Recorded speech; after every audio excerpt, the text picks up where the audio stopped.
go to my number 6 wide receiver, and it's the guy donning the number 6.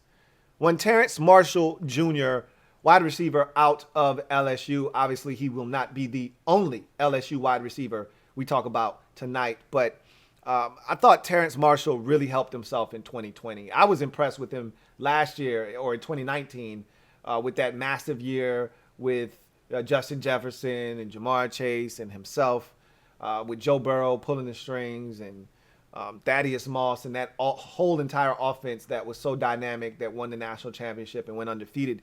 Don't underestimate the impact of Terrace Marshall Jr. on that offense. He was big that season. And the thing I love about Terrace Marshall is he's a touchdown machine. Let's flip his card over and take a look at what he brings to the table. And he's one of these guys that's more true to form from a size standpoint. He measured out at about 6'3", 201 pounds. So right around that 6'3", 200-pound mark that he was listed as. So he's actually as advertised, unlike a lot of these guys in this draft. And the first thing we start with is size and speed. It's a great blend and combination, really a blend in combination that you don't get a ton of in this year's draft. And I spoke to that already, that there aren't many guys north of 6'2" in this year's draft that you get really excited about. There are other guys later on in the draft that you'll get in the 4th or 5th or 6th round that are later draft picks that are day 3 guys that are 6'3", 6'4". But the guys that we're talking about in day 1 or day 2, there aren't many that bring to the table what Terrace Marshall Jr. brings to the table. And that 6'3" frame, which 200 pounds, running right around that 4.4 range. 4.41 is what he ran at the LSU Pro Day. And depending on who you ask, he ran a 4.38. I say it's a 4.41, but either way, it's fast as shit. The guy can move. And so that size, that speed, you feel good, height, weight, speed specimen, he fits that bill. Acceleration and run after catch. I thought that he really showcased the acceleration this year. There were games. My favorite game of his is the Mizzou game. Thought he should have stretched the football over the goal line to give LSU the win. However, he was dynamic in that game. There's a catch in that ball game where the quarterback puts it up and the defender is right there stride for stride, and Terrace Marshall Jr. just hits the accelerator.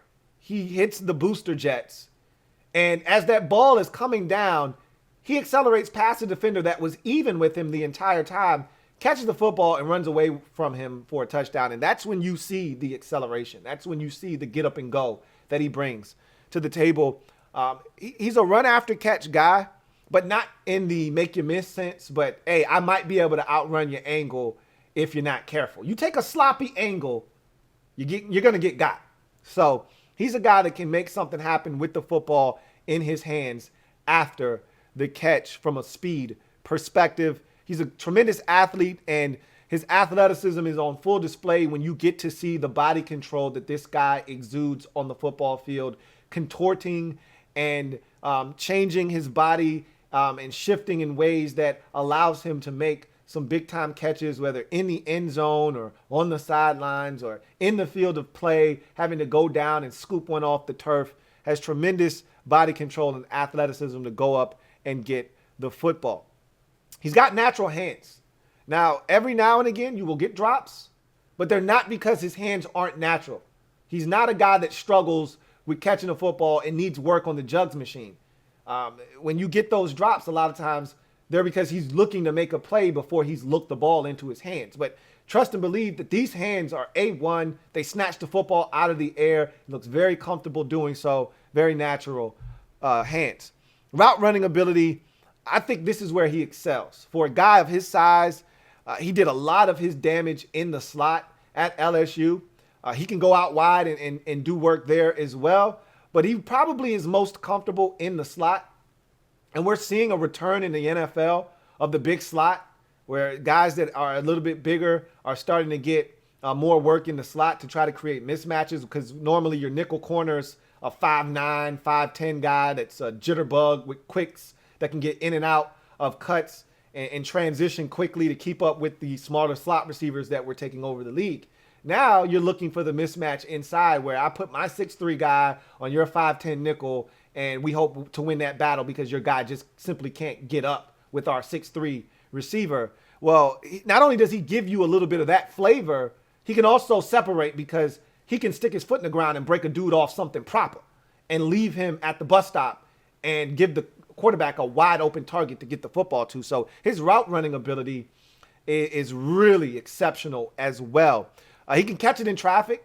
And again, I thought that 2020 was a great representation of that. In 2019, because there was so much attention being placed on Justin Jefferson and Jamar Chase, he was the one that was the biggest beneficiary of that. He was the one running wide open. There's a touchdown in 2019 against Alabama where he catches the football and there's a bust in coverage because all eyes are on Justin Jefferson and Jamar Chase.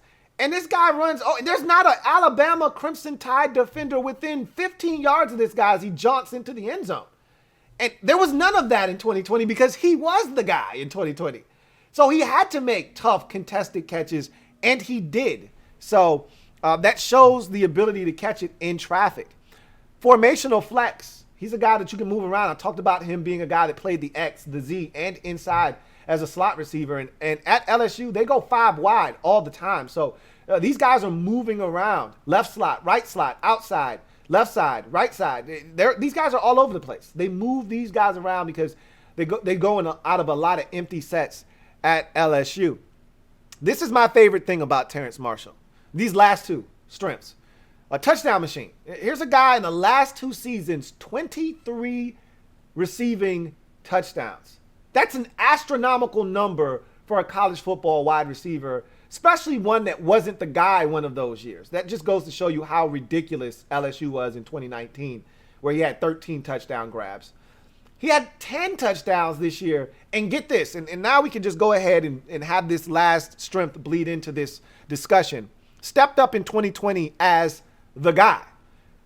The guy played in 7 games, okay, at LSU in his last season before he decided, all right, that's enough. You've seen enough. I put enough out on tape. I'm going to sit these last couple of games out and get ready for the draft.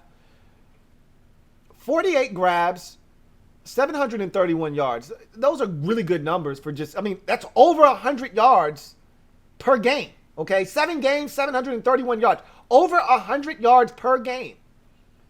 But the 10 touchdowns is the one that gets me. In 7 games, you get 10 touchdowns. You're averaging up over 1 touchdown per game. That's a outstanding number, and it's hard to wrap your brain around sometimes. 23 receiving touchdowns in 2 seasons at LSU. This guy can smell the end zone. So that's a big number for me, and I just love the way he played in 2020 because, again, he had to step up and be the alpha. There was no Jamar Chase. There was no Justin Jefferson. He was the guy. And unlike Alabama, where there's John Mechie and the next guy up just is there and ready to start making plays, they've got other talented guys at LSU. But it's not like a factory like Alabama where, okay, next 3 guys that are going to be first-round picks step up. He had to essentially be the guy. And there were games where he didn't have much out. That Missouri game comes to mind. He went apeshit. He went bonkers in this game.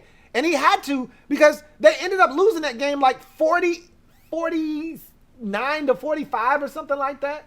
45 to 41. And he did a ton of damage in that game because he had to. So I just love the way he stepped up.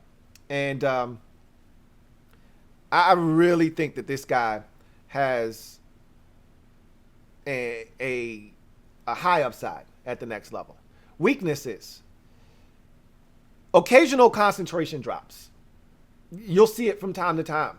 And I liken it to Jerry Jeudy last year, where I said, hey, look, there's an issue here with some drops. Now, he's got natural hands. He can snatch it out of the air, but a little bit too many drops for my comfort watching the tape. And some of these were big ones. You know, game on the line. You got to have it at this time. And you might not come back and win this game, but we're not going to win it. We're not going to have a chance if you don't catch this ball. And he didn't. First game of the season when they got upset by Mississippi State.